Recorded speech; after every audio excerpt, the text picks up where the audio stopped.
بسم الله الرحمن الرحيم. அளவற்ற அருளாளனும் நிகரில்லா பேரன்புடையவனுமாகிய எல்லாம் வல்ல அல்லாஹுவின் திருப்பெயரால் ஆரம்பம் செய்கின்றேன். அன்பிற்குரிய சகோதரர்களே, அன்பிற்குரிய தாய்மார்களே, சகோதர சகோதரிகளே,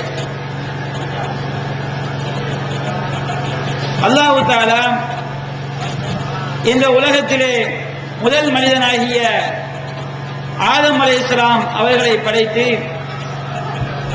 அந்த முதல் மனிதர் நிம்மதி பெறுவதற்காக ஆதம் அலைஹிஸ்ஸலாம் அவருடைய விலாப்புறத்திலிருந்து அவருக்கு ஜோடியாக அல்லாஹ் தஆலா ஹவ்வா அலைஹிஸ்ஸலாம் அவர்களை அல்லாஹ் படைத்தான். அல்லாஹ் தஆலா திருமறை குர்ஆனிலே கூறுகின்றான், وَمِنْ آيَاتِهِ أَنْ خَلَقَ لَكُم مِّنْ أَنفُسِكُمْ أَزْوَاجًا لِتَسْكُنُوا إِلَيْهَا وَجَعَلَ بَيْنَكُم مَّوَدَّةً وَرَحْمَةً. மனிதர்களே, உங்களிலிருந்தே நீங்கள் அமைதி பெறுவதற்காக உங்களுடைய ஜோடிகளை, பெண்களை அல்லாஹ் படைத்திருப்பது அல்லாஹ்வுடைய அத்தாட்சிகளிலிருந்தும் உள்ளதாகும். இந்த ஆணுக்கும் பெண்ணுக்கும் மத்தியிலே மவத்தத்தம் வரஹ்மா, அல்லாஹ் அன்பையும் பாசத்தையும் நேசத்தையும் அல்லாஹ் ஏற்படுத்தினான். இன்ன ஃபீ ஸாலிக ஆயாத்தின் லிகௌமி யதஃபக்கரூன், சிந்திக்கக்கூடிய சமுதாயத்திற்கு இதிலே ஏராளமான சான்றுகள் இருப்பதாக அல்லாஹ் சொல்லி காட்டுகின்றான். அப்ப அல்லாஹ் தஆலா இந்த மனித சமுதாயம் நிம்மதியான ஒரு வாழ்க்கையை பெற வேண்டும் என்பதற்காக ஆண்களுக்கு துணையாக அல்லாஹ் பெண்களை படைத்திருக்கின்றான். அப்ப இந்த உலக வாழ்க்கையிலே ஒரு ஆணுக்கு எப்படி பல்வேறு சட்டதிட்டங்களை, கடமைகளை இஸ்லாம் விதியாக்கி இருக்கின்றதோ, அதுபோன்று இஸ்லாம் பெண்களுக்கும் பல்வேறு சட்டதிட்டங்களை, கடமைகளை, நடைமுறைகளை அல்லாஹ் விதியாக்கி இருக்கின்றான்.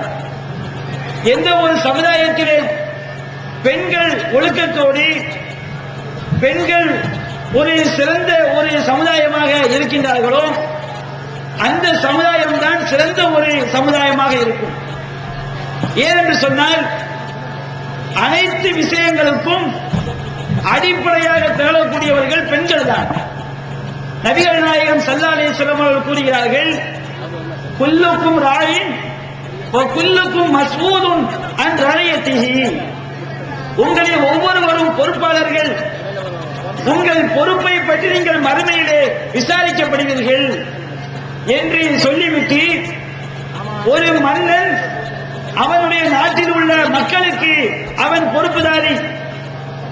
ஒரு ஆண்மகன் அவன் தன்னுடைய குடும்பத்தினருக்கு பொறுப்புதாரி.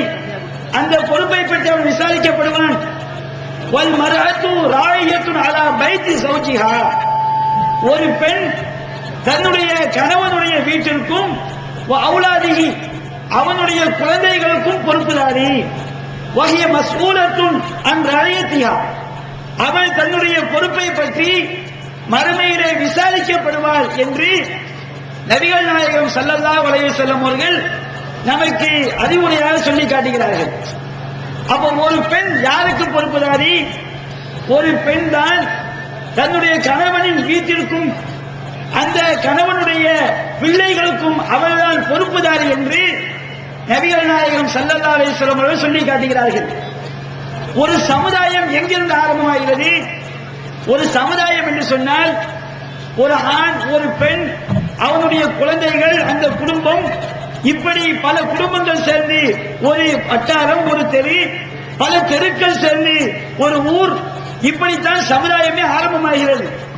அப்ப இஸ்லாம் இந்த சமுதாயத்துடைய உறுப்பினர்களாக இருக்கக்கூடிய அந்த குழந்தைகளை உருவாக்கக்கூடிய பொறுப்பை யாருக்கு இஸ்லாம் கொடுக்கிறது? பெண்களுக்கு தான் இஸ்லாம் கொடுக்கிறது. ஒரு பெண் சிறந்த ஒரு பெண்ணாக, மார்க்கத்தை தெரிந்த ஒரு பெண்ணாக, தன்னுடைய குழந்தைகளை அல்லாஹ்வும் அல்லாஹ்வுடைய தூதரும் காட்டி தந்த முறைப்படி வளர்த்தெடுக்கக்கூடிய ஒரு பெண்ணாக இருந்தால் அந்த சமுதாயம் மிகச் சிறந்த ஒரு சமுதாயமாக இருக்கும். அந்த குடும்பம் மிகச் சிறந்த ஒரு குடும்பமாக இருக்கும். மிகச் சிறந்த குடும்பங்கள் அந்த சமுதாயமே சிறந்த ஒரு சமுதாயமாக இருக்கும். அப்ப சிறந்த ஒரு சமுதாயத்தை உருவாக்கக்கூடிய பொறுப்பை இஸ்லாம் யாருக்கு கொடுக்கிறது? பெண்களுக்கு தான் இஸ்லாம் கொடுக்கிறது. எந்த சமுதாயத்திலே பெண்கள் ஒழுக்கமிக்கவர்களாக இருக்கிறார்களோ அந்த சமுதாயம் மிகச்சிறந்த சமுதாயமாக இருக்கும். இதுல எந்த விதமான மாற்று கருத்தும் கிடையாது, எந்த விதமான சந்தேகமும் கிடையாது.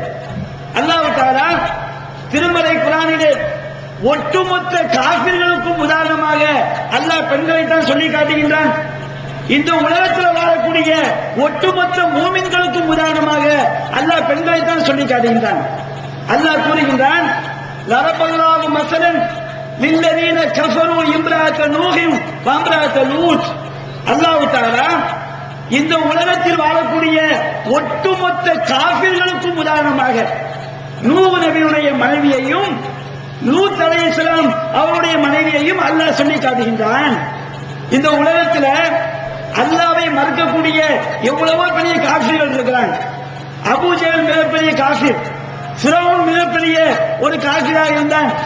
இதுபோன்று காரூன் அவன் மிகப்பெரிய ஒரு காஃபிராக, ஒரு கொடியவனாக, அல்லாஹ்வை மறுத்து வாழக்கூடியவனாக இருந்தான்.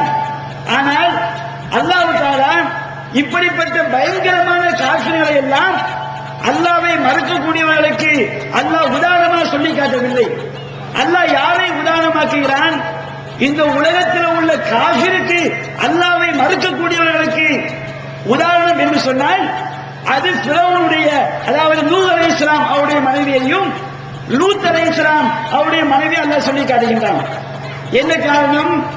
அந்த இரண்டு பெண்களும் கானத்தா தஹ்த அபுதைனி மின் இபாதின ஸாலிஹைன். அந்த இரண்டு பெண்களும் நம்முடைய இரண்டு நல்லடியார்களின் மனைவிகளாக இருந்தார்கள். அல்லாஹ் சொல்கிறான். அந்த ரெண்டு பெண்கள் சாதாரண பெண்கள் கிடையாது, ரெண்டு நபிக்கு அவங்க மனைவியா இருந்தாங்க. நூஹ் நபிக்கு மனைவியா இருந்தாங்க. நூஹ் நபி அலைஹிஸ்ஸலாம் அவர்கள் சாதாரண ஒரு நபியா?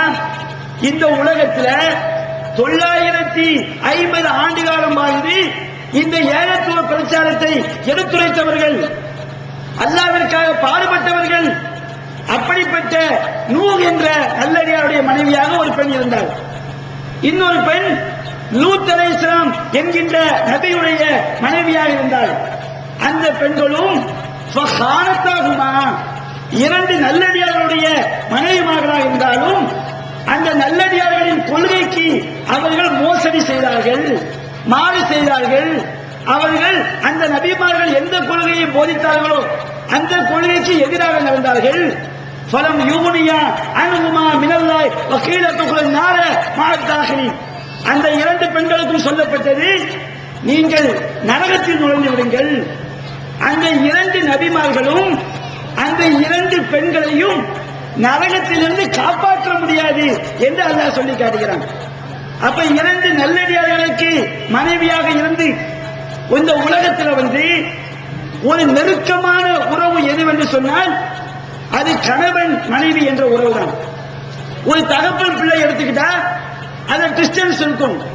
ஒரு தகப்பன் தன்னுடைய பிள்ளைக்கு எல்லாத்தையும் சொல்லிட முடியாது. ஒரு தாய் மகன் என்று எடுத்துக்கொண்டால் கூட, ஒரு தாய் மகள் என்று எடுத்துக்கொண்டால் கூட அங்கே தூரம் இருக்கும். ஒரு தாய் எல்லா விஷயத்தையும் தன்னுடைய மகளுக்கு சொல்லிக் கொடுக்க முடியுமா? அப்ப இந்த உலகத்தை பொறுத்த வரைக்கும் ஒரு இடைவெளி இல்லாத உறவு என்று சொன்னால், எந்த பிரித்து பார்க்க முடியாத உறவு என்று சொன்னால் அது கணவன் மனைவியுடைய உறவுதான். ஒரு கணவன் தன்னுடைய எல்லா விஷயங்களையும் தன்னுடைய மனைவிக்கு பகிர்ந்து கொள்வான்.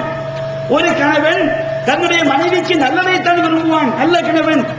ஒரு பெண் தன்னுடைய எல்லா விஷயங்களையும் தன்னுடைய கணவனிடம் பகிர்ந்து கொள்வாள். தன்னுடைய கணவனுக்கும் மனைவிக்கும் மத்தியிலே எந்த விதமான ரகசியம் செய்ய முடியாது, இருக்க முடியாது. ஆனால் இந்த பெண்கள் நபிமார்களுடைய மனைவியாக இருந்தாலும் அந்த நபிமார்களுடைய கொள்கையை இந்த பெண்கள் ஏற்றுக்கொள்ளவில்லையே, அந்த நபிமார்களால் இந்த பெண்களுடைய உள்ளத்தை மாற்ற முடியவில்லையே. அப்ப எவ்வளவு பெரிய உறுதியான உள்ளம்! கெட்ட பெண்கள் என்பது நாம நினைக்கிறோம் பெண்கள் மனசு இலகிய மனசும்பான். ஆனால் இந்த உலகத்தில் ரொம்ப உறுதியான உள்ளம் என்று சொன்னால் அது பெண்களுடைய உள்ளம் தான். நாம எப்படி உருவாக்குறோமோ அந்த அளவுக்கு அளவுக்கு அந்த உள்ளம் என்ன செய்யும், உறுதியாக இருக்கும். அப்ப நபிமார்கள் தன்னுடைய மனைவிமார்களுடைய உள்ளத்தை மாற்ற முடியல. அவங்க தங்களுடைய கெட்ட கொள்கையிலே அந்த அளவுக்கு உறுதியா இருந்தாங்க. அதுபோன்று பார்க்கின்றோம். அல்லாஹ் கூறுகின்றான், வலரபல்லாஹு மஸலன் லில்லதீன ஆமனு இம்ராஅத் ஃபிரௌன். அல்லாஹ் தஆலா ஈமான் கொண்டவர்களுக்கு உதாரணமாக ஃபிரௌனுடைய மனைவியை அல்லாஹ் சொல்லி காட்டுகிறான். இங்கும் பெண்ணுடைய மன உறுதிதான் பார்க்கப்படுகிறது. அந்த ஃபிரௌனுடைய மனைவி சாதாரண பெண்ணா? அந்த பெண் அன்னை ஆசியா ரலியல்லாஹு அன்ஹா அவர்கள் அவங்க சொன்னாங்க, ரப்பி பினிலி இந்தக பைத்தன் ஃபில் ஜன்னah வனஜ்ஜினி மின் ஃபிரௌன வஅமலிஹி வனஜ்ஜினி மினல் கௌமில் ஸாலிமீன்.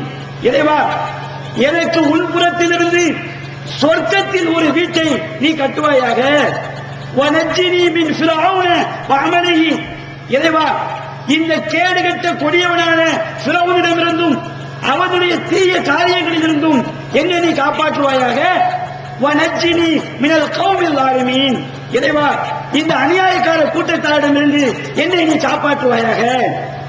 எவ்வளவு பெரிய உறுதி! சாதாரண உறுதியா? ஃபிரௌன் என்பவன் கொடுங்கோல் மன்னன்.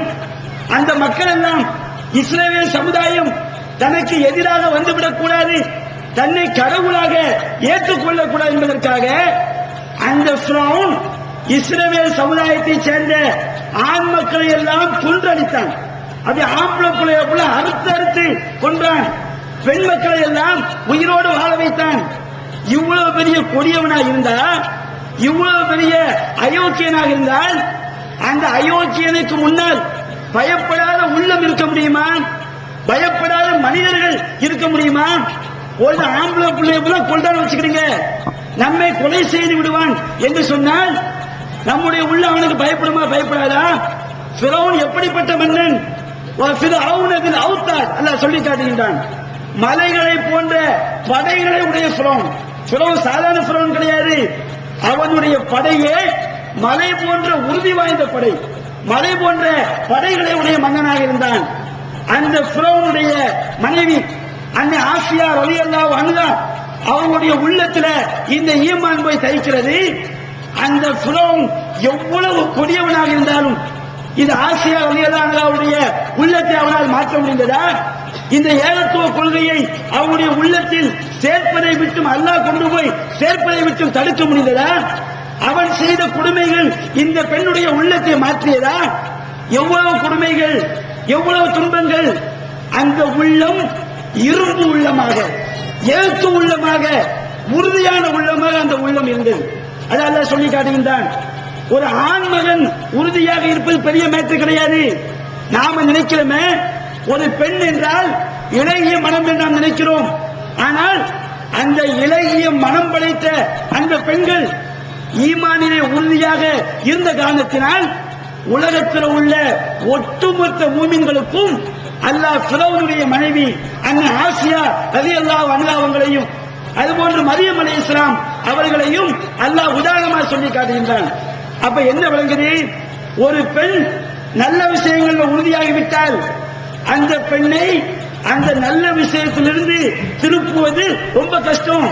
அதுபோன்று பெண்கள் கெட்ட விஷயத்தில் உறுதியாகிவிட்டால் அந்த கெட்ட விஷயத்தை மாற்றுறதும் ரொம்ப கஷ்டம். நீங்க பார்க்கணும், சமுதாயத்தில் எத்தனையோ கொடுமைகள் நடக்குது. வரதட்சணை கொடுமை இருக்குது, வட்டி கொடுமை இருக்கிறது, ஒழுக்க சீர்கேடுகள் இருக்கிறது. பெரும்பாலான தீமைக்கு பெண்கள் தான் அதிக காரணமா இருக்கிறாங்க. ஆம்பளை காரணமே இல்லைன்னு சொல்லவில்லை, ஆண்களும் காரணமாக இருக்கிறார்கள்.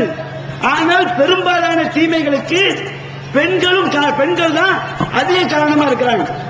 எடுத்து பாருங்க, இன்னைக்கு வரதட்சணை கொடுமை தலைமையில் சார்ந்தா இல்லையா? அல்லாஹ்வுடைய கிருபையில தௌஹீத் ஜமாத்துடைய திருமணங்கள்ல நாம வரதட்சணை வாங்காமல் அந்த பிரச்சாரத்தினால வரதட்சணை குறைந்திருந்தாலும் உங்க பிள்ளைக்கு நகையா போடுங்க, நீங்க விரும்பியவரை போடுங்க, நீங்களா விரும்பி பாத்திரம் பண்ண கொடுத்தா தப்பு இல்ல. இந்த மாதிரி வரதட்சணைக்கு அடிப்படை காரணம் யாரு? எல்லா குடும்பத்திலையும் ஆம்பளைங்க வரதட்சணை வேண்டாம் சொல்றாங்க. வரதட்சணையை முடிவு செய்யக்கூடியவர்கள் ஆண் மக்களா? பல குடும்பங்களை எடுத்துக்கொண்டால், பல ஊர்களை எடுத்துக்கொண்டால் பெண்ணுக்கு பெண்கள் தான் எதிரியா இருக்கிறாங்க. என்னுடைய பையனுக்கு கல்யாணமா, என் பையனுக்கு வரக்கூடிய மருமகளுக்கு இத்தனை பவுன் நகை போடணும். இதை செய்வது ஒரு மாப்பிளக்காரன் எனக்கு நகை, என்னுடைய மனைவிக்கு நகை போட வேண்டாம் என்று சொன்னா கூட பல குடும்பங்கள் நம்ம கடையில பார்க்கிறோம். இவங்க என்ன செய்வாங்க, மாப்பிள்ளையுடைய தாயாரு, மாப்பிள்ளையுடைய அக்கா தங்கச்சி, இவங்க எல்லாம் பெண் வீட்டுக்கு போவாங்க. என் மகன் அப்படி சொல்லுவான், எங்க அண்ணன் அப்படி சொல்லுவாரு, என் தம்பி அப்படி சொல்லுவாரு, அவன் கிறுக்கல் சொல்லிட்டு கிடக்கிறான். நீங்க என்ன செய்யுங்க, உங்க பிள்ளைகளுக்கு எவ்வளவு போட முடியுமோ அவ்வளவு நீங்க போட்டு அனுப்புங்க. அவன் பாத்திரம் பண்ண மாட்டேன்னு சொல்லுவான். நீங்க என்ன செய்யணும், கரெக்டா 101 பாத்திரம். எங்க வீட்டுல ஃப்ரிட்ஜ் கிடையாது, ஃப்ரிட்ஜ் கரெக்டா கொண்டு வந்து இறக்கிறோம். எங்க வீட்டுல கிரைண்டர் கிடையாது, கிரைண்டர் கரெக்டா கொண்டு வந்து இறக்கிறோம். இப்ப லேட்டஸ்ட் எழுதி கல்யாணம் முடிச்சா இன்வெர்டர் வந்துடும். கரண்ட் சொல்ல தாங்க முடியல, என் மோனை கல்யாணம் முடிச்சாச்சா இன்வெர்டர் கொண்டு வந்து இறக்கிறோம். எனக்கு தெரிஞ்சு நிறைய குடும்பங்கள் ஏசி, எங்க இருந்து ஏசி, பொண்ணு வீட்டுல இருந்து மாப்பிள்ளை வீட்டுக்கு ஏசியை பொருத்தக்கூடிய திருமணங்களை எல்லாம் நாம் பார்க்கிறோம். அப்ப யோசிச்சு பாருங்க, இந்த சமுதாயத்தில் இந்த மாதிரி கேடுகட்ட கொள்கைகள் பிற குடும்பங்களை வரதட்சணை என்ற பெயரினால் சீரழிக்கக்கூடிய இந்த கலாச்சாரத்திற்கு அடிப்படையா தகவக்கூடியவங்க யாரு? பெண்கள் தான். அப்ப பெண்கள் ஒன்றை உறுதியாக வச்சுக்கிட்டீங்க, நீக்கவே முடியாது. எந்த கெட்ட விஷயம் எடுத்துக்கிறீங்க, இன்னைக்கு தர்கா வழிபாட்டுக்கு அதிகமா ஆதரவு யாரு? தர்கா வழிபாடு நரகத்தில் கொண்டு போய் சேர்க்கக்கூடிய காரியம். நம்முடைய எந்த கோரிக்கையாக இருந்தாலும் நம்மை படைத்த இறைவனிடம் நாம் கேட்க வேண்டும், அல்லாஹ்வை தவிர வேறு யாரிடம் கையேந்தக்கூடாது என்று சொல்லக்கூடிய மார்க்கம் நம்முடைய இஸ்லாமிய மார்க்கம். அது நபிகள் சொன்னார்கள், இதா சால்த ஃபஸல்லில்லாஹ், நீ எதை கேட்டாலும் அல்லாஹ்விடம் கேள். வைதஸ்தஅன்த ஃபஸ்தஇன் பில்லாஹ், நீ உதவி தேடினால் அல்லாஹ்விடம் உதவி தேடி. உன்னுடைய எந்த தேவையா இருந்தாலும், எந்த கஷ்டமாக இருந்தாலும், எந்த நோயாக இருந்தாலும் அந்த கஷ்டத்தை நீக்கக்கூடிய ஆற்றல் யாருக்கு இருக்குது? அல்லாஹ்க்கு இருக்குது. அந்த நோயை நீக்கக்கூடிய ஆற்றல் யாருக்கு இருக்குது? அல்லாஹ்க்கு இருக்குது. இந்த போதனையை செய்யும் போது ஆண்கள் எல்லாம் அதிகமாக இந்த தர்காவில் போய் கையேந்திரத்தை விட்டு விலகிறாங்களா இல்லையா? இன்னைக்கு நபிகள் பாபா தர்காவில் போய் பாருங்க, அந்த மெயின் ரோட்ல இருக்கக்கூடிய மக்தும் ஞானியார் ஜிலானி ஜிலான் கஸ்தூரியுல்லா தர்காவில் போய் பாருங்க. அது மாதிரி கிழக்கு இருக்கக்கூடிய சிராப் சைஃபுல்லா ஹாஜா தர்காவில் போய் பாருங்க. சேகரா தர்கா தர்காவில் போய் பாருங்க. சிந்தாமணி கோயில் தர்கா இருக்க, அது கோயில், அந்த தர்காவில் போய் பாருங்க. எல்லா தர்காவும் டெய்லி ஆம்பளையா போய் எண்ணெய் ஊத்திக்கிட்டு இருக்கிறான். எல்லா தர்காக்கள்லையும் போய் ஆம்பளையா போய் பத்தி முடிச்சு வைக்கிறான். ஆம்பளை எண்ணெய் ஊத்துறா ரொம்ப கம்மி. ஒரு 10 பெண்கள் போனாங்கன்னா ஒரு ஆம்பளை போவார், ஒரு 100 பெண்கள் போனாங்கன்னா ஒரு 5 ஆம்பளைங்க போவாங்க. அப்ப நம்மை நிரந்தர நரகத்தில் கொண்டு போய் சேர்க்கக்கூடிய இந்த தர்கா வழிபாட்டில் மூழ்கி இருக்கக்கூடியவங்க யாரு? பெண்கள் தான். சமுதாயத்தில் உள்ள மூட நம்பிக்கைகள்ல அதிகமா இருக்கிறவங்க யாரு? பெண்கள் தான். அதிகம் மூட நம்பிக்கையில் இருக்கிறாங்க. அது நம்ம கடைநல்லூர் சொல்லவே வேண்டாம். நம்ம கடைநல்லூர் என்ன கலாச்சாரம்? மை போடுற கலாச்சாரம். மையினா என்னது? வேணாம் ஐயா, எந்த ஊர்ல இருக்க, இந்த ஊர்ல என்ன செய்வாங்க, இந்த மாப்பிள்ளைக்கு அந்த மனைவி மை போடுவாங்க, மருமகளுக்கு மாமியார் மை போடுவார், மாமியார் என்ன செய்வாங்க, தன் பெத்த மகனுக்கு மை போடுவாங்க. என்ன மை? மையினா பேனா மை நினைச்சாதீங்க. புளியங்குடி சகோதரர்கள், அச்சம்புதூர், சங்கரங்குளம் வந்திருக்கிறீங்க, பேனா மை நினைச்சாதீங்க. எங்க ஊர் மை என்ன தெரியுமா? ஒரு தடவை கல்யாணம் முடிச்சுவாங்க. கல்யாணம் முடிச்சா இஸ்லாம் சொல்லுது, தாய்க்கு எப்படி மதிக்க வேண்டும் என்று இஸ்லாம் சொல்லி காட்டு, தகப்பனை எப்படி மதிக்க வேண்டும் என்று இஸ்லாம் சொல்லி காட்டு, மனைவியை எப்படி மதிக்க வேண்டும் என்று இஸ்லாம் சொல்லி காட்டு. இவனுக்கு என்ன செய்யாது? இந்த கல்யாணம் முடிச்சவன இந்த மாப்பிள்ளைக்கு தாய் எப்படி மதிக்கணும் தெரியாது, தகப்பனை எப்படி மதிக்கணும் தெரியாது, மனைவி எப்படி மதிக்கணும் தெரியாது, தாய்க்கு செய்ய வேண்டிய கடமையை போய் தெரியாது. கல்யாணத்துக்கு முன்னாடி உம்மா பேச்சையா கேட்டிருப்பான், கல்யாணத்துக்கு முன்னாடி அத்தா பேச்சையா கேட்டிருப்பான். கல்யாணத்துக்கு பிறகு செய்வான், இந்த மாப்பிள்ளை முழுக்க முழுக்க தன்னுடைய மனைவி செய்து சாஞ்சிருவார். சில கிழக்கு செய்வான், கல்யாணம் முடிச்ச பிறகு உம்மா பேச்சையை கேட்பான், வீட்டுக்காரர் பேச்சை கேட்க மாட்டான். இப்ப இந்த மனைவி என்ன செய்வார்? ஏதாவது அஜரத்துல போவார். அஜரத்து, என்னம்மா, என் கல்யாணம் முடிச்ச காலத்துல இருந்து எங்க வீட்டுக்காரன் என் பேச்சை கேட்கவே மாட்டேங்கிறான், என் பேச்சை கேட்கணும், அதுக்கு என்ன செய்யணும் உள்ளங்களை போற்றக்கூடிய ஆற்றல் யாருக்கு இருக்குது? அல்லாஹ்க்கு இருக்குது. நபிகள் நாயகம் ஸல்லல்லாஹு அலைஹி வஸல்லம் துஆ செய்வாங்க, அல்லாஹும்ம யா முகல்லிபல் குலூப் சப்பித் கல்பி அலா தீனிக். அல்லாஹ்வே, உள்ளங்களை போற்றக்கூடியவனே, என்னுடைய உள்ளத்தை உன்னுடைய மார்க்கத்தில் நிறைவேற செய்வாயாக. அப்ப ஒருவன் ஒருவனுக்கு 5 பிள்ளை இருக்குன்னு வச்சுக்கிறீங்க. ஒரு பிள்ளை மேல ஒருவனுக்கு பாசம் அதிகமா இருக்கும், இன்னொரு குழந்தை மேல பாசம் கம்மியா இருக்கும். இந்த உள்ள யாருடைய கையில் இருக்குது? அல்லாஹ்வுடைய கையில் இருக்குது. நபிகள் நாயகம் சொல்லி காட்டாங்க, இன்னல் குலூப பனி ஆதம பைன உஸ்புஐனி மின் அஸாபிர் ரஹ்மான். மனிதர்களுடைய உள்ளங்கள் அல்லாஹ்வுடைய 2 விரலுக்கு மத்தியில் இருக்கு. நம்ம உள்ள இருக்கா இல்லையா? நம்ம உள்ள யார் கையில் இருக்குது? அல்லாஹ்வுடைய 2 விரல்களுக்கு மத்தியில் இருக்கிறது. யூ கல்லிபுகா கைஃபயஷா. அல்லாஹ் தான் நாடியவாறு அந்த உள்ளங்களை அல்லாஹ் போட்டுகிறான். அப்ப நம்ம உள்ளத்தை கட்டுப்படுத்தி வச்சிருக்கிறோம் யாரு? அல்லாஹ். ஒரு கணவன் தன்னுடைய தாயை நேசிச்சாலும் தாயை நேசிக்க வைத்த உள்ளத்தை கொடுத்தவன் யார்? அல்லாஹ். தன்னுடைய மனைவியை நேசித்தால் மனைவியை நேசிக்கின்ற உள்ளத்தை கொடுத்தவன் யார்? அல்லாஹ் கொடுத்தான். அப்ப உள்ளத்தை போட்டவன் அல்லாஹ். அப்ப இந்த அம்மா என்ன செஞ்சிருக்கணும்? யா அல்லாஹ், என்னுடைய கணவனுடைய உள்ளம் என்ன நேசிக்க மாட்டேங்குது, என்னுடைய கணவன் என்ன நேசிக்கிற மாதிரி ஆக்கி. அல்லாஹ் துஆ செய்ய தப்பு கிடையாது. ஒரு தாய் எப்படி துஆ செய்றான்? யா அல்லாஹ், என்னுடைய பிள்ளை என்ன நேசிக்க மாட்டேங்கிறான், என்னுடைய ஏதோ வெறுப்பை காட்டுறான், என்னுடைய பிள்ளையுடைய உள்ளத்தை என்னை நேசிக்கக்கூடிய உள்ளமாக மாற்று என்று அல்லாஹ் துஆ செஞ்சா தப்பு கிடையாது. உள்ளத்தை போட்டக்கூடிய அவன் தானே. இவங்க அஜரத்துல போய் சொல்லுவாங்க, அஜரத்து அவரா அல்லாஹ், அவரா உள்ளத்தை மாத்துறாரு. அவர்கிட்ட போய் சொல்லுவாங்க, கல்யாணம் முடிச்ச காலத்துல இருந்து என் வீட்டுக்காரன் என் பேச்சையே கேட்க மாட்டேங்கிறான். சில குடும்பங்கள்ல உம்மா மேல போவாங்க, மாமியா மேல. என் பையன் கல்யாணம் முடிச்ச காலத்துல இருந்து என் மருமக பேச்சத்தான் கேட்கிறான், என் பேச்ச கேட்கவே மாட்டேங்கிறான். என்ன அவன் என்ன மந்திரம் வச்சான்னு தெரியல. தலைவன மந்திரமா தலைவாணிக்கு இப்படியே கொண்டு வந்து வச்சிருவாங்களாம். என்ன மந்திரம் போட்டான்னு தெரியல, என் பேச்ச என் புள்ள மதிக்க மாட்டேங்கிறான். அப்ப அசல் என்ன செய்வாராம், அவர் ஏதோ மந்திரம் போட்டு பூஜை பண்ணி ஒரு சீனியை கொடுப்பார். ஏமா, இந்த சீனியில நீ சாயா போட்டு டீ போட்டு இந்த சீனியத்தான் உன் புருஷனுக்கு கழிச்சு கொடுக்கணும். உன் கணவனுக்கு என்ன செய்யணும்?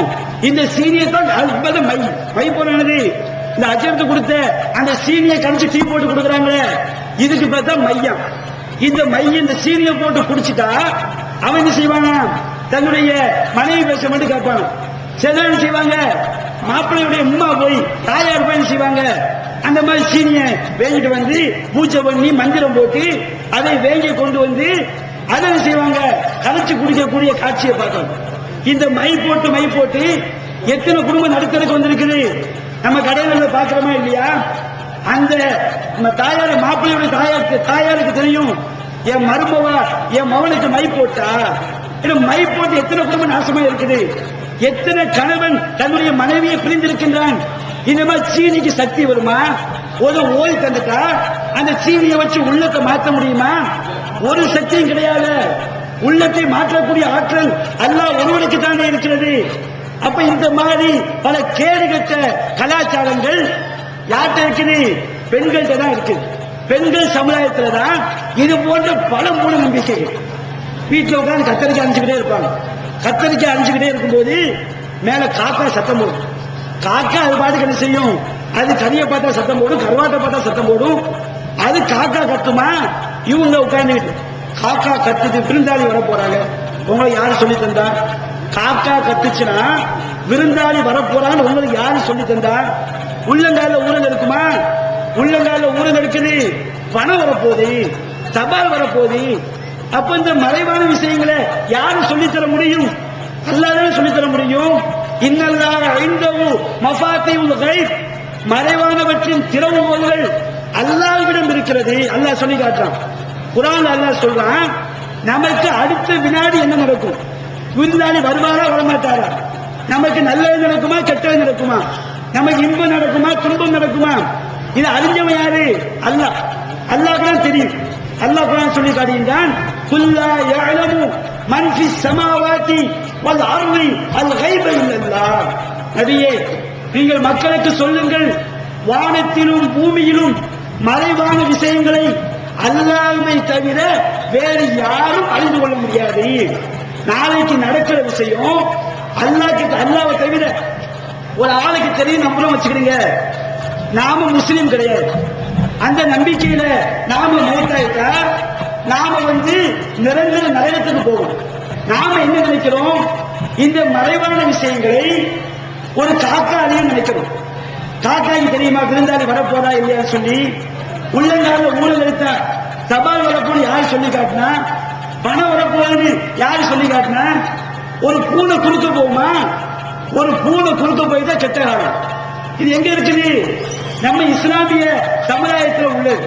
நம்ம சமுதாயத்தில் பெண்களுக்கு மத்தியில் எவ்வளவு மூட நம்பிக்கைகள் நம்ம சமுதாயத்தை பார்க்கணும். இன்றைக்கு கோயில்ல போய் ஓதி பார்க்கக்கூடிய பெண்கள் இருக்கிறாங்களா இல்லையா? எப்படிப்பட்ட சமுதாயம் இஸ்லாமிய சமுதாயம்? அல்லாஹ் அதாவது லா இலாஹ இல்லல்லாஹ், வணக்கத்திற்குரியவன் அல்லாஹ்வை தவிர வேறு யாரும் இல்லை என்று சொன்ன இந்த இஸ்லாமிய மார்க்கத்தில் தன்னுடைய குழந்தைக்கு ஒரு சிக்கன் பாக்ஸ் நோய், பைசோனி சொல்லுவாங்க பாருங்க, இந்த உடம்புல புள்ளி புள்ளியா வருமா இல்லையா, அந்த நோய் வந்துட்டா கோயில்ல போய் மஞ்செண்ணெயை வாங்கி தேய்க்கக்கூடிய இஸ்லாமிய பெண்கள் இருக்காங்களா இல்லையா? எத்தனை பெண்கள் தப்பா நம்பிக்கை மூலிகை கிடக்கிறாங்க. நபிகள் நாயகம் சொன்னாங்க, எப்படி சொன்னார்கள், மன் அத்தா காயினன் அவ் அர்ராஃபன் ஃபஸத்தகஹு பிமா யகூல் ஃபகத் கஃபர பிமா உன்ஸில அலா முஹம்மதின் ஸல்லல்லாஹு அலைஹி வஸல்லம். எவன் ஒருவன் ஜோசியக்காரன் அல்லது புரிகாரனிடம் போய் அவன் சொல்வதை உண்மை என்று நம்பினால் அவன் முகமது நபி அவர்களுக்கு இறக்கப்பட்ட குர்ஆனை மறுத்துவிட்டான். ஜோசியக்காரன் போய் எனக்கு நாளைக்கு நல்லது நடக்குமா கெட்டது நடக்குமா, நான் செய்யக்கூடிய வியாபாரம் நல்ல வியாபாரம் அமையுமா கெட்ட வியாபாரம் அமையுமா, என் பிள்ளைக்கு நல்ல மாப்பிள்ளை கிடைக்குமா கெட்ட மாப்பிள்ளை கிடைப்பாரா, என் பிள்ளைக்கு எப்போ மாப்பிள்ளை கிடைக்கும், என் பிள்ளைக்கு எப்போ குழந்தை பிறக்கும், இதையெல்லாம் அறிஞ்சவன் யாரு? அல்லாஹ். மறைவான விஷயம் அறியக்கூடியவன் யாரு? அல்லாஹ். அல்லாஹ் கூறுகின்றான், வமா தத்ரி நஃப்சுன் மாதா தக்ஸிபு கதா. எந்த ஒரு மனிதனும் அவனுக்கு நாளை என்ன நடக்கும் என்பதை அறிந்து கொள்ள முடியாது.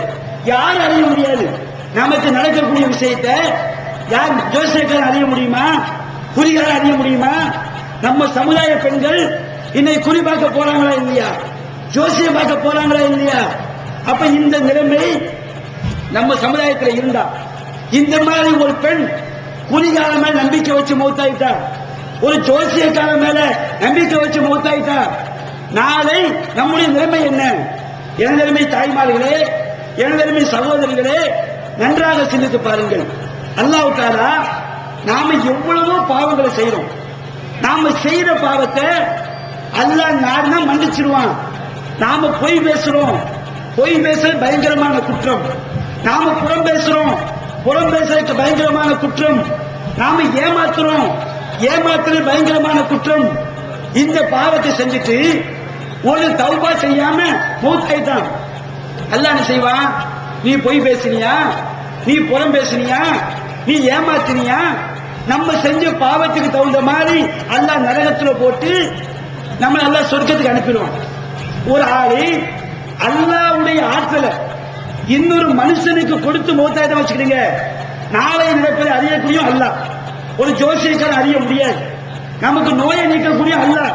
ஒரு கோயில்ல உள்ள ஒரு எண்ணெய் நீக்காது, ஒரு ஜோசியக்காரன் நீக்க முடியாது, ஒரு சாய்ப்பு நீக்க முடியாது, ஒரு தங்கம் நீக்க முடியாது. யாருக்கு ஒரு சக்தி கிடையாது. குல்லை யுசீபனா இல்லாமா கத்தபல்லாவுலனா. நம்மை படைத்த அல்லாஹ் நமக்கு என்ன விதித்திருக்கிறானோ அதை தவிர வேறு ஒன்றும் நமக்கு ஏற்படாது. இது அல்லாஹ் சொல்லக்கூடிய சட்டம். அல்லாஹ்வை தவிர ஒரு பொருளுக்கு சக்தி இருக்கு நம்பினா நாம முஸ்லிம் கிடையாது, நாம மூமின் கிடையாது. அந்த நம்பிக்கையில நாம மௌத்தாயிட்டா நாம சொர்க்கம் போக முடியாது. நிரந்தரமான நரகம். எப்படிப்பட்ட நரகம்? நிரந்தர நிரந்தர நிரந்தரமான நரகம். அல்லாஹ்க்கு இணை கற்பித்து விட்டு அல்லாஹ்வுடைய சக்தி அல்லாஹ்வை தவிர இன்னொரு மனுஷனுக்கு இருக்கு நாம நம்பினால், وَمَنْ يُشْرِكْ بِاللَّهِ فَقَدْ حَرَّمَ اللَّهُ عَلَيْهِ الْجَنَّةَ. அல்லாஹ் சொல்லி காட்டும், யார் அல்லாஹ்விற்கு இணை கற்பிக்கின்றானோ அவர்களுக்கு அல்லாஹ் சொர்க்கத்தை ஹராமாக்கி விட்டான். وَمَأْوَاهُمُ النَّارُ. அவர்கள் ஒதுங்குமிடம் நரகம்தான். அப்ப இந்த மாதிரி இணை கற்பிக்கக்கூடிய பாவங்கள் நம்ம சமுதாய பெண்கள்கிட்ட இருந்தா நாளைக்கு நம்முடைய சகோதரி நரகத்திற்கு செல்ல வேண்டுமா? நம்முடைய தாய் நரகத்திற்கு செல்ல வேண்டுமா? அதற்குத்தான் நபிகள் நாயகம் சொன்ன விஷயங்களை நாம பெண்களுக்கு சொல்லி காட்டுறோம். இந்த மாதிரி நம்பிக்கை வச்சிடாதீங்க, அல்லாஹ்க்கு இணை வைத்து விடாதீர்கள். நமக்கு எந்த துன்பம் வந்தாலும், எந்த துயரம் வந்தாலும், எந்த கஷ்டம் வந்தாலும் படைத்த ரப்புல் ஆலமீன் கேளுங்க, அல்லாஹ் நம்முடைய கஷ்டத்தை நீக்குவான் என்று நாம சொல்லி காட்டுறோம். இன்னைக்கு நம்ம கலைஞர்ல என்ன பிரச்சனை? எல்லா ஊர்களிலையும் என்ன பஞ்சாயத்து? நம்ம சமுதாயத்து பெண்கள் படிதாண்டி போறாங்க, நம்ம சமுதாயத்து பிள்ளைங்க எவன் கூடயாவது ஓடி போகுது.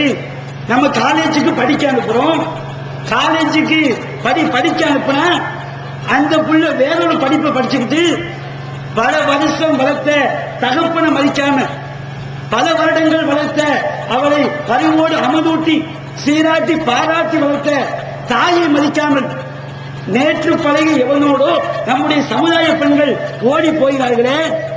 நம்ம சமுதாய இளைஞர்களுக்கு சொல்ல வேண்டாம், எந்த வீட்டிலையாவது ஒரு பொண்ணு ஓடி போச்சுன்னா இவன் செய்வாரு, சட்டையை கழுத்து மடிச்சு வச்சுக்கிட்டு ஓடி போச்சா கூட்டா வட்டாரத்தை கூக்கூட நாட்டாமைய அடிடா மொட்டைய போடா ஃபைன. இந்த ஓடி போறதுக்கு என்ன காரணம்? ஒரு சமுதாயத்தில் உள்ளத்தை மாற்றாமல் சமூக சீர்கேடுகளை மாற்ற முடியுமா? இன்னைக்கு நம்ம சமுதாய பெண்கள் ஓடி போகின்றார்களே, இந்த ஓடி போறதுக்கு என்ன காரணம்? இஸ்லாம் சொல்லக்கூடிய ஒழுக்கங்களை இன்னைக்கு நம்முடைய சமுதாய பெண்கள் அறிந்திருக்கிறார்களா? நம்முடைய சகோதரிகளுக்கு, நம்முடைய தாய்மார்களுக்கு, நம்முடைய மனைவிமார்களுக்கு, நம்முடைய சொந்த பந்தங்களுக்கு நாம இஸ்லாம் சொல்லக்கூடிய ஒழுக்கங்களை நாம் போதித்திருக்கின்றோமா? இஸ்லாம், ஒரு இஸ்லாமிய பெண் பர்தா அணிந்துதான் வெளியே செல்ல வேண்டும் என்று கட்டளையிடுகிறது. ஒரு பெண் வீட்டை விட்டு வெளியே போறாங்களா, அவங்களுக்கு முகத்தையும் முன்கையையும் கரண்டைக்கு கீழே உள்ள பாதத்தையும் தவிர வேற எந்த பகுதியும் வெளியே தெரியக்கூடாது. இஸ்லாம் சொல்லக்கூடிய சட்டம், அல்லாஹ் சொல்லக்கூடிய சட்டம். இந்த சட்டம் யாருக்காண்டி? பெண்களை பாதுகாப்பதற்காக, பெண்களை நம்முடைய வீட்டினுடைய ராணிகளாக வைத்து அவர்களை போற்றுவதற்காக. பெண்கள் காட்சி போல் கிடையாது. எங்கள் இஸ்லாமிய சமுதாய பெண்களுடைய அழகை நாங்கள் உலகிற்கு படம் போட்டு காட்ட மாட்டோம். எங்கள் பெண்கள் ராணிகள், அவர்களை எங்களுடைய வீட்டுக்குள் வைத்து நாங்கள் பாதுகாப்போம் என்பதற்காக, ஒழுக்கமிக்க சமுதாயத்தை உருவாக்குவதற்காக, பெண்களுடைய உடல் அழகை வியாபார போல ஆக்கிவிடக் கூடாது என்பதற்காக இஸ்லாம் போட்ட அற்புதமான ஒரு சட்டம் இந்த பர்தா என்கின்ற அந்த ஒழுக்கம். பர்தாவுடைய ஒழுக்கம் அல்லாஹ் சொல்லி காட்டுகின்றான் திருமலை குர்ஆனிலே, யா அய்யுஹன் நபியு குல்லி அஸ்வாஜிக வ பனாதிக வ நிசாஇல் முஃமினீன். நபியே, உங்களுடைய மனைவிமார்களுக்கு நீங்கள் சொல்லுங்கள், உங்களுடைய பெண் மக்களுக்கு நீங்கள் சொல்லுங்கள், மூமின்களுடைய எல்லா பெண்களுக்கும் நீங்கள் சொல்லுங்கள்.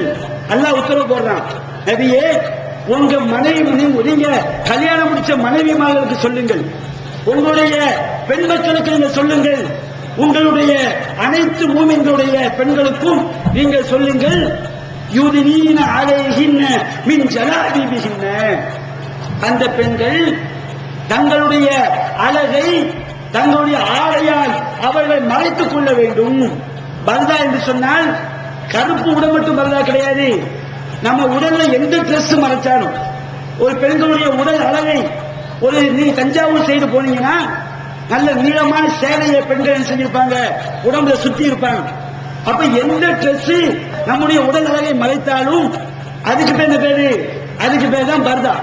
அப்ப அல்லாஹ் கூறுகின்றான், யுதினீன அலைஹின்ன மின் ஜலாபிபிஹின்ன ذلك عدنا أن يعرفن فلا يؤذين.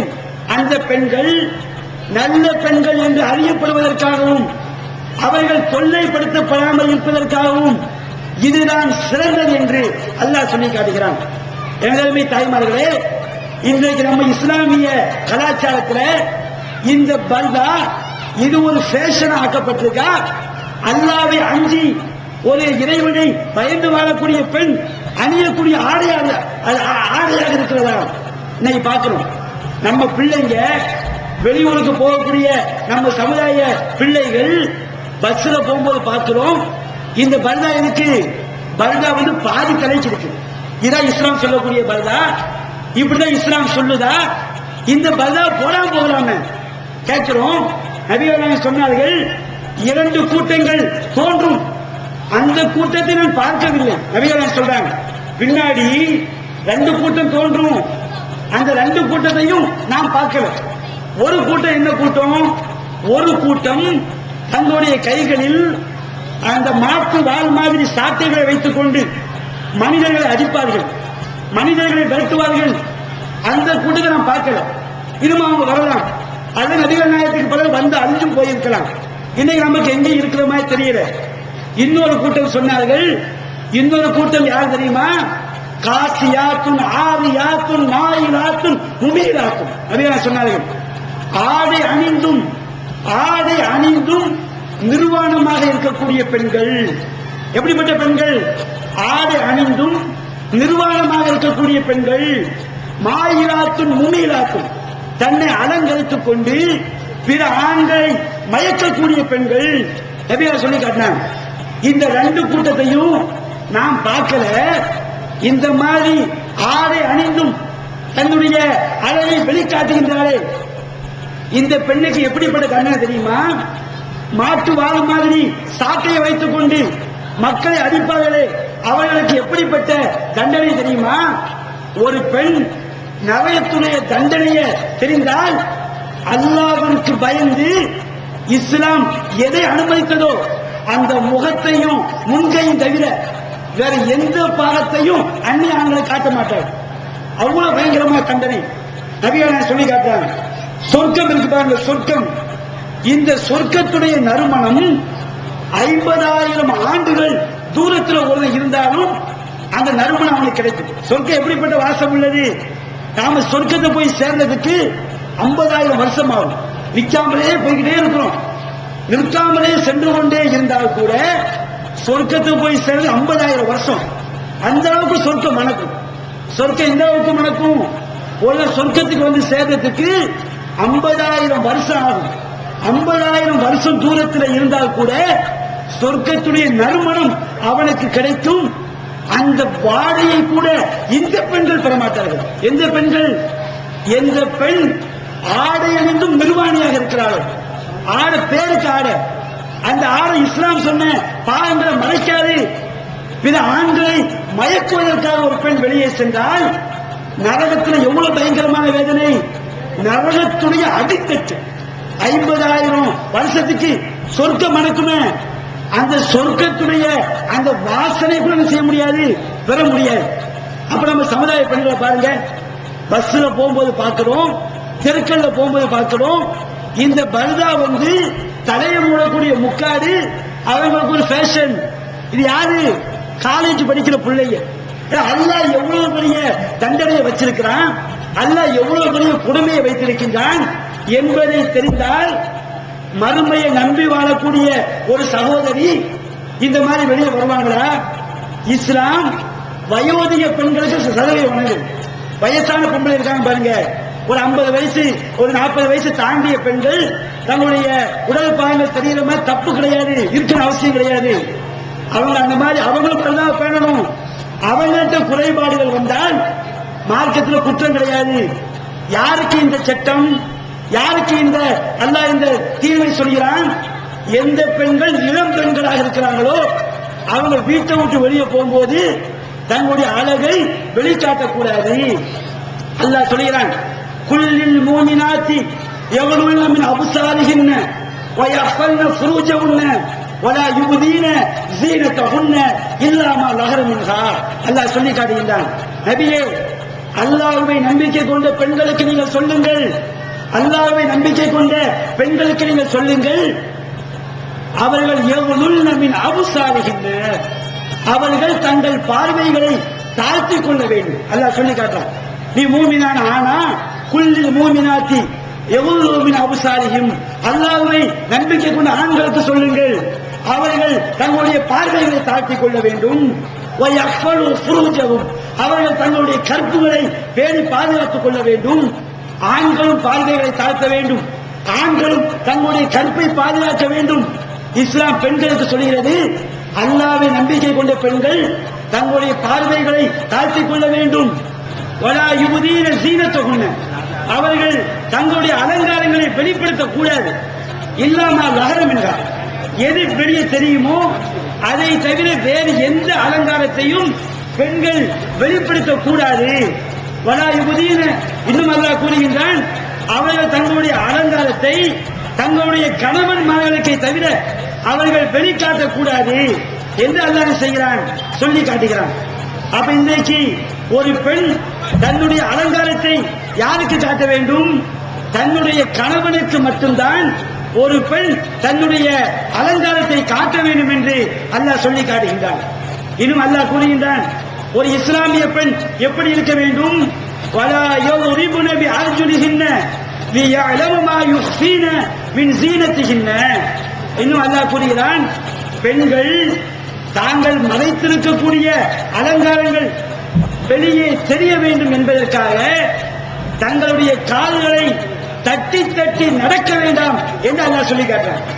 ஒரு பெண்ணு கொலுசு போட்டுக்காரா, சத்தம் கேட்கிற கொலுசு போட்டு அவங்க போட்டுக்கக்கூடிய அந்த சலங்கை, அந்த அழகு பிற ஆண்களுக்கு தெரிய வேண்டும் என்று ஒரு பெண் அவள் அவ்வாறு நடக்கக்கூடாது, தன்னுடைய அலங்காரத்தை வெளிக்காட்ட கூடாது என்று அல்லாஹ் சொல்லி காட்டுகின்றான். எந்த அளவுக்கு அல்லாஹ் கூறுகின்றான்? நபிகள் நாயகம் ஸல்லல்லாஹு அலைஹி வஸல்லம் அவர்கள் சொல்லி காட்டுகிறார்கள், ஐயுமா இம்ராத்தின் இஸ்தாகரத், எந்த ஒரு பெண் நறுமணம் பூசிக்கொண்டு, அத்தர் பூசிக்கிட்டு, மல்லிகைப்பூவை வச்சுக்கிட்டு, ஃபமர்ரத் அலா கௌமின் லியஜிது மின் ரீஹிஹா, அவள் தன்னுடைய நறுமணத்தை பிற ஆண்கள் பெற வேண்டும், பிற சமுதாயம் பெற வேண்டும் என்ற நோக்கத்திலே வீதியிலே நடந்து செல்வாளோ ஃபஹிய ஸானியா, அவள் ஒரு நடத்தை கட்ட பெண். நபியான் சொல்லி காட்டார், ஒரு பெண்ணு நடத்தை கட்ட பெண்ணுங்கிறதுக்கு என்ன அடையாளம்? ஒரு பெண்ணு தப்பான பெண்ணுங்கிறது என்பதற்கு என்ன அடையாளம்? நபியான் சொல்லி காட்டுறாங்க, எந்த பெண்கள் எல்லாம் நறுமணத்தை பூசிக்கிட்டு பிற ஆண்கள் நாம வீதி வழியா நடந்து போகும்போது அந்த நறுமணத்தை அவங்க கவர்ந்து நம்மை பார்க்க வேண்டும் என்று ஒரு பெண் சென்றால் அவள் ஒரு நடத்தை கட்ட பெண் சொல்லி காட்டுறாங்க. ஒரு பெண் தன்னுடைய கணவனுக்காண்டி நறுமணம் பூசினா தப்பு கிடையாது, தன்னுடைய கணவனுக்காண்டி பூ வச்சா தப்பு கிடையாது. ஆனா இன்னைக்கு என்ன நடக்குது பார்க்கிறோம், நம்ம தெருக்கள்ல பார்க்கிறோம், நம்ம ஏரியாக்கள்ல பார்க்கிறோம், பிள்ளைகள் இளம் பெண்கள் நடந்து போகும்போது அவ்வளவு பெரிய வாசனை. இந்த வாசனை எதுக்கு? இஸ்லாம் இப்படி சொல்லி காட்டுதா? நீ வீதியில போகும்போது பிற ஆண்களை ஈர்க்கக்கூடிய அளவுல நீ வந்து வாசனையை பூசிக்கொண்டு செல் என்று இஸ்லாம் சொல்லி காட்டியதா? பஸ்ல ஏறினா மல்லிகை பூவை தலை நிறைய வைத்துக் கொண்டு பெண்கள் பஸ்ல பயணிக்கக்கூடிய காட்சியை பார்க்கிறோம். அப்ப மல்லிகை பூக்கு என்ன தன்மை இருக்குது? இந்த மல்லிகை பூவிற்கு பிற ஆண்களுடைய உணர்ச்சிகளை தூண்டக்கூடிய தன்மை இருக்குது. அதெல்லாம் செய்வாங்க, ஒரு புது பொண்ணை கல்யாணம் முடிச்சா நிறைய மல்லிகை பூவை வச்சு கடையில விடுவாங்க. அப்போ கணவனோட நாம இருக்கும்போது மல்லிகை பூ வச்சா தப்பு கிடையாது, நறுமணத்தை அடிச்சா தப்பு கிடையாது. இன்னைக்கு சமுதாய பெண்கள் எங்கே நறுமணத்தை அடித்துக் கொண்டு செல்கிறார்கள் பார்க்கின்றோம். பிற ஆண்களை கவர்வதற்காக நறுமணங்களை பூசிக்கொண்டு செல்லக்கூடிய காட்சியை பார்க்கிறோம். அப்ப இப்படி போன சமுதாயத்தில் ஒழுக்கக்கேடு வளருமா வளராதா? அந்நிய ஆண்கள் பிற பெண்களை பார்ப்பார்களா இல்லையா? நம்ம பிள்ளைங்களுக்கு இந்த ஒழுக்கத்தை நாம போதிச்சோமா? ஏமா வீட்டை விட்டு செல்லும் போது நீ பர்தா போட்டு போ, நம்முடைய முகத்தையும் முன்கையும் தவிர வேற எதுவும் தெரியக்கூடாது, நறுமணம் பூசிக்கொண்டு செல்லக்கூடாது எந்த அளவு சொல்லி காட்டுது இஸ்லாம். நபியா சொல்லி காட்டுறாங்க, லா யஹ்லுவன்ன இம்ராத்துன் பிரஜுலின், எந்த ஒரு அந்நிய பெண்ணும் இன்னொரு அந்நிய ஆணோடு தனிமையில் இருக்கக்கூடாது. இஸ்லாம் சொல்லுது, ஒரு பெண்ணு இன்னொரு அந்நிய ஆணோடு தனிமையில் இருந்தால் கான சாதி சும ஷைத்தான், அங்கு மூன்றாவது யார் இருப்பார்கள்? ஷைத்தான் அங்கு இருப்பான். ஒரு பெண்ணு அந்நிய ஆணோடு தனிமையில் இருக்க வச்சுக்கிடுங்க, அங்கு மூணாவது ஷைத்தான் இருப்பான். அந்நிய ஆண் என்றால் யார்? நம்முடைய தகப்பனார் அந்நிய ஆண் கிடையாது. நம்ம பெற்ற அத்தா இருக்காங்களே இவங்க அந்நிய ஆண்களை கிடையாது. நம்ம கூட பிறந்த அண்ணன் தம்பி இருக்கிறாங்களே இவங்க அந்நிய ஆண்கள் கிடையாது. நம்ம அத்தா கூட பிறந்த, நம்ம வாப்பா கூட பிறந்த அண்ணன் தம்பி இருக்காங்க பாருங்க, பெரியப்பா சின்னப்பா, பெரியத்தா சின்னத்தா, இவங்க அந்நிய ஆண்கள் கிடையாது. நாம பெற்ற பிள்ளைங்க ஆம்பளை பிள்ளைங்க, இவங்க அந்நிய ஆண்கள் கிடையாது. நம்ம சகோதரி, நம்ம அக்கா தங்கச்சி இருக்காங்களா இல்லையா? நம்ம அக்கா தங்கச்சியுடைய பையன் இருக்காங்க பாருங்க. எனக்கு அக்கா இருந்தா நான் ஒரு பெண்ணா இருக்கா வச்சுக்கிறீங்க, எங்க அக்காவுடைய பையன் எனக்கு என்ன கிடையாது, அந்நிய ஆண் கிடையாது. அப்ப இந்த இவங்களை தவிர நம்முடைய தகப்பனார், நம்ம தகப்பனாருடைய அண்ணன் தம்பி, நம்ம தாயாருடைய அண்ணன் தம்பி, அதுபோன்று நம்முடைய சகோதரர்கள், நம்முடைய சகோதரர்களுக்கு பிறந்த ஆண் குழந்தைகள், நம்ம சகோதரிகளுக்கு பிறந்த ஆண் குழந்தைகள், இவங்கெல்லாம் யாரு கிடையாது, அந்நிய ஆண்கள் கிடையாது. மற்ற எல்லாம் அந்நிய ஆண்கள். மற்ற எல்லாம் யாரு, அந்நிய ஆண்கள். நம்ம சின்னத்தான் சொல்றோம் பாருங்க, சின்னாப்பான்னு சொல்றோமா இல்லையா, பெரியத்தா பெரியாப்பான்னு சொல்றோமா இல்லையா, இவங்களுடைய பையன்களும் ஒரு பெண்ணுக்கு அந்நியா. நம்ம சமூகத்தில் அப்படி இருக்குதா? நபிகள் நாயகம் ஸல்லல்லாஹு அலைஹி வஸல்லம் அவங்களுடைய காலத்துல நபிகள் நாயகத்திட்ட ஒரு சஹாபி வர்ற, அல்லாஹ்வின் தூதரே, என்னுடைய ஒரு பெண் தனிமையில் இருக்கும் போது ஒரு அந்நியான் நுழையலாமான்னு கேட்கிறாங்க. ஒரு பெண்ணு தனியா இருக்கும் போது ஒரு அந்நியான் நுழையலாமான்னு கேட்கிறாங்க. அப்ப நபிகள் நாயகம் சொல்றாங்க, எந்த அந்நியானும் பெண்கள் தனியாக உள்ள வீட்டுக்குள்ள நுழையக்கூடாது அப்படிங்கிறாங்க. அப்ப அந்த அம்மா கேட்கிறாங்க, அஃபல் ஐத்தல் ஹம், அல்லாஹ்வின் தூதரே, கொழுந்த நாளை பத்தி என்ன நினைக்கிறீங்க? கொழுந்த நாளை என்ன அர்த்தம்? ஹம்முனா என்ன அர்த்தம்? கணவனுடைய அண்ணன், கணவனுடைய தம்பி. நம்ம ஒரு பெண்ணு கல்யாணம் முடிச்சிருப்பாங்களா இல்லையா, அந்த கணவனுக்கு அண்ணன், அந்த கணவனுக்கு தம்பி, மச்சான் குழந்தை மாதிரி. எவ்வளவு அழைப்பு என்ன செய்வாங்க, ஹம்முன்னு சொல்லுவாங்க.